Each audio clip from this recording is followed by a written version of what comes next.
But आपने क्या उसका कभी बारे में पता किया, उसकी बेनिफिट्स क्या है, उसकी लॉस क्या है, उसमें क्या डालने से क्या बेनिफिट हमें पाउडर मिल रहा है या कुछ फायदा हो भी जाएगी नहीं हो रहा है, हम ऐसे डाल रहे हैं।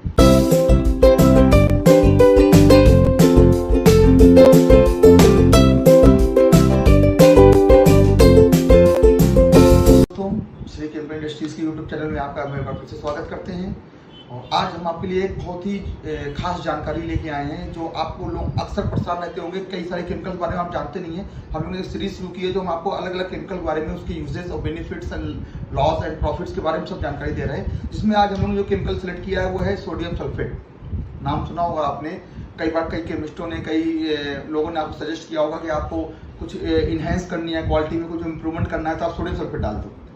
आपने डाले भी होंगे, ट्रायल भी किए होंगे और कई लोग डाल भी रहे हैं। बट आपने क्या उसका कभी बारे में पता किया, उसकी बेनिफिट्स क्या है, उसकी खूबी क्या है, उसके लॉस क्या है, उसमें क्या डालने से क्या बेनिफिट हमें पाउडर मिल रहा है या कुछ फायदा हो भी जाएगी नहीं हो रहा है, हम ऐसे डाल रहे हैं, या बस 5 लोगों ने बोला डाल दे तो बोले डाल दिया। तो आज इसके बारे में बताते हैं। और जैसी जानकारी आप कैसी लगे जरूर हमको कमेंट में बताइएगा। लाइक कमेंट जरूर करते रहिए, वीडियो शेयर कीजिए। आपके जो भी अदर मैन्युफैक्चरर या अंदर जानने वाले हैं सोप इंडस्ट्री जुड़े हुए, उनको जरूर वीडियो शेयर कीजिए जिससे उनको भी डाटा उनके पास भी पहुंच सके। तो हम लोग स्टार्ट करते हैं सोडियम सल्फेट। ये क्या है? ये Na2SO4 Na2SO4 मतलब सोडियम का सल्फर के साथ में एक कॉम्बिनेशन करके एक Na2SO4 करके एक केमिकल बनता है, सोडियम सल्फेट बोलते हैं। कई सारे लोकल लोगों ने आपको सजेस्ट किया। उसका इसका एक जनरल नाम जो होता है ग्लोबल साल्ट बोलते हैं इसको, ग्लोबल नहीं ग्लोबल साल्ट, ये इसका जनरल नेम है, निक नेम बोल दीजिए इसको। कई लोगों ने आपको सजेस्ट किया होगा इसको केमिकल को डालिए, बट मैं आपको बताना चाहता हूँ it is just a filler. ये कोई केमिकल नहीं है, फिलर है, एक अच्छा फिलर है इन कंपेरिजन टू अदर जो हम लोग जनरली यूज करते हैं। हम लोग क्या यूज करते हैं, हम लोग सॉल्ट लेते हैं या डोलोमाइट लेते हैं। उन दोनों फिलर्स में क्या है, कुछ प्रॉब्लम्स हैं। प्रॉब्लम क्या है, जैसे डोलोमाइट है, डोलोमाइट क्या है, पानी में घुलता नहीं है, बहुत महीन मेस का होता है, कपड़ों में बैठता है और स्केलिंग करता है या जमीन में जब जाता है तो जमीन में वो बहता हुआ दिखता है डोलोमाइट। उसके जगह पे अगर हम लोग नमक लेते हैं तो नमक में क्या है कि ये पानी में घुल जाता है, दिखता नहीं है बहते हुए, और पानी से बह के निकल जाता है। लेकिन उसके अंदर एक प्रॉब्लम है, सस्ता बहुत आता है, 3-4 रुपए किलो में नमक है, 1-1.5 रुपए 2 रुपए किलो में डोलोमाइट है। बट दोनों में प्रॉब्लम है। डोलोमाइट चलो छोड़ देते हैं कि पूरा नमक इस्तेमाल करें तो नमक में भी प्रॉब्लम है। नमक का जो कॉम्बिनेशन होता है वो NaCl होता है, सोडियम के साथ में क्लोरीन जुड़ी होती है। क्लोरीन के अंदर प्रॉब्लम क्या है, क्लोरीन जब पानी में जाती है तो आयन्स बनाती है। आयन समझते होंगे, Na+ हो जाता है, Cl- हो जाता है। Na जब हम ये बात कर रहे हैं साधारण नमक की, जो हम लोग जनरली फिलर के रूप में इस्तेमाल करते हैं, जिसको हम लोग सोडियम क्लोराइड भी बोलते हैं, और सोडियम क्लोराइड, तो उसको जब ये पानी में डालते हैं तो क्या Na+ पॉजिटिव चलाता है और Cl जो है माइनस चलाता है। वो माइनस जो है हमारे पानी में खारापन जनरेट करता है। जैसे समुद्र के पानी में देखा होगा आपने, नमक काफी होता है, खारापन जिसमें होता है, उसके कारण से होता क्या है, हमारे जो एसिड स्लेरी के जो आयन्स है उनसे वो रिएक्शन करनी पड़ती है उसको, और उससे वो स्लेरी के आयन जो है कुछ परसेंटेज में वो कम हो जाते हैं।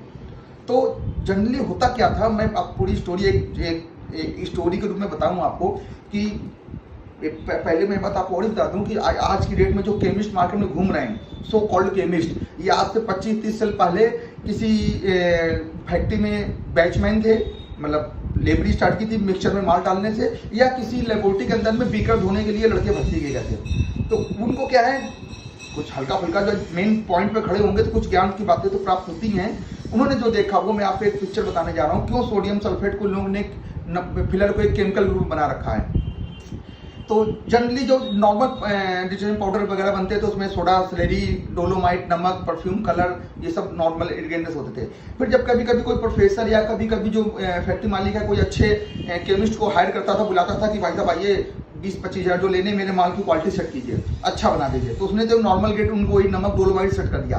फिर वो बोले कि सर हमें टॉप रेंज भी निकालना चाहते हैं, सर्फ एक्सेल टाइप की 150-200 में बिके, उसके लिए हम पे एक पाउडर बनवा दीजिए। तो वो जब केमिस्ट पाउडर बनाता था तो जो जूनियर केमिस्ट होते थे या बैचमैन होते थे वो देखते थे कि इन्होंने क्या किया, सस्ते वाले माल में 10 किलो स्लेरी है, महंगे वाले में 18 किलो स्लेरी कर दी, सस्ते वाले में 32 किलो सोडा है, महंगे वाले में 45 किलो सोडा कर दिया, ऐसे ही स्टिक भी डाल दी। थोड़ा सा अदर केमिकल की बारे में बाद में बात करेंगे। तो उन्होंने आखिर में देखते थे कि इन्होंने इसमें एक नया केमिकल ऐड किया। तो नया केमिकल क्या ऐड किया, सोडियम सल्फेट। और सोडियम सल्फेट कितना डाला, 15%, 30%, 35%, काफी हाई डोज में, तो हाई रेंज का माल बन गया।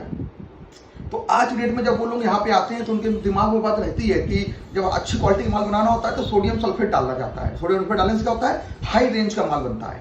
अब मैं उन केमिस्ट की या वो जो प्रोफेसर थे उस समय जो आए थे वो क्यों सोडियम सल्फेट डाल गए थे, वो इसलिए डाल गए थे कि जब हाई रेंज बना रहे थे तो नमक और डोलोमाइट को यूज नहीं करना चाहते थे कि हम इतने अच्छा रेंज बना रहे हैं तो ये फिलर ना लें कि कपड़े में बैठे या वो पानी में खारापन लाए, इसलिए वो फिलर के रूप में सोडियम सल्फेट प्रेफर करते थे कि आप सोडियम सल्फेट डाल दो, थोड़ा सा महंगा है लेकिन हाई रेंज है तो चल जाए। अब वो समय की बात थी, उनको ज्ञान वो आज मिला है, तो अब वो क्या करते हैं कि जो नॉर्मल रेंज है, जो हमारी बेसिक रेंज है, जो हम 25-30 रुपए किलो 40 रुपए किलो के माल बनाते हैं, उसमें भी वो कहते हैं 15%, 10%, 5% सोडियम सल्फेट डाल दो। नमक डोलोमाइट थोड़ा डलवाते हैं, बोलते 5% इसको भी डाल दो, आपकी क्वालिटी इनहेंस हो जाएगी। एक्चुअली में गलती उनकी नहीं, उन्होंने उस समय वही देखा था बट वो टेक्निकली समझ नहीं पाए। उनको ये नहीं समझ में आया कि एक्चुअली में नमक डोलोमाइट की जगह जस्ट एक फिलर, बेटर फिलर इस्तेमाल किया गया है, क्योंकि नमक में NaCl जो होता है वो पानी खारा करता है। इसका जो होता है जब ये जाता है पानी में तो Na2 और SO4 दो सेगमेंट में टूटता है। ये माइनस चार्ज नहीं होते हैं, सेटिस्फाइड केमिकल हैं। क्लोरीन हाईली अनसेटिस्फाइड केमिकल है, वो Cl माइनस नहीं रह सकता, वो अटैक करेगा। जो SO4 है ये सेटिस्फाइड है, वीक केमिकल, इतना ज्यादा माइनस चार्ज नहीं लाता है पानी के अंदर जिससे पानी में खारापन हो, इसलिए इसको एक अच्छा गुड फिलर बोला जाता है। अच्छा फिलर जब आप कभी हाई रेंज बनाएं, 100-150 रुपए की रेंज बनाएं तो आप भी इस्तेमाल करें। तब मैं खुद बोलूंगा नमक डोलोमाइट मत लीजिए, आप इसको इस्तेमाल करें। लेकिन जब हम लोग 20-20 रुपए के माल बना रहे हैं, 25-30 रुपए की फॉर्मुलेशन सेट कर रहे हैं, उसमें आप 5%, 10% सोडियम सल्फेट डाल रहे हो। अच्छा डाल भी क्यों देते हो, क्या है 14-15 रुपए किलो आइटम है, कुछ तो करेगा ही, कुछ नहीं करेगा सर। ये सिर्फ फिलर है, ये सिर्फ पानी में जाएगा, अच्छे से घुल जाएगा। आप बस अच्छा क्या है कि आपके पाउडर में ये नुकसान नहीं करेगा। आप नमक डोलोमाइट ले रहे हो, पाउडर में कुछ ना कुछ कहीं ना कहीं कुछ ना कुछ नुकसान करेंगे। डोलोमाइट अलग करेगा, जो आपका ये NaCl है, जनरल नमक जो है, साधारण नमक जो कि ये होता है, देखने में दोनों ही सेम है। ये सोडियम सल्फेट है, ये साधारण नमक है। ये खारापन लाएगा, लेकिन उतना जो बजट नहीं है हमारे पास, तो हम बेसिक्स पे चल रहे हैं, तो आई थिंक वहाँ पे आपको ये साधारण नमक और इसको इस्तेमाल करना चाहिए। ये कोई केमिकल प्रॉपर्टीज नहीं है इसके अंदर, ये ऐसा कोई क्लीनिंग या फोमिंग या चिकनाहट या कोई भी ऐसी कोई एक्टिविटी नहीं कर रहा है आपके पाउडर में जिससे आपको कोई क्वालिटी इनहेंसमेंट हो। तो समझ गए होंगे, आई थिंक आपको समझ में आ गया होगा कि क्यों कुछ लोग सोडियम सल्फेट को प्रेफर करते हैं, कुछ अच्छा बोल के प्रेजेंट करते हैं, क्योंकि वो चीज़ वो अच्छी है लेकिन हाई रेंज में। अच्छी वो भी नहीं है, फिलर है जस्ट।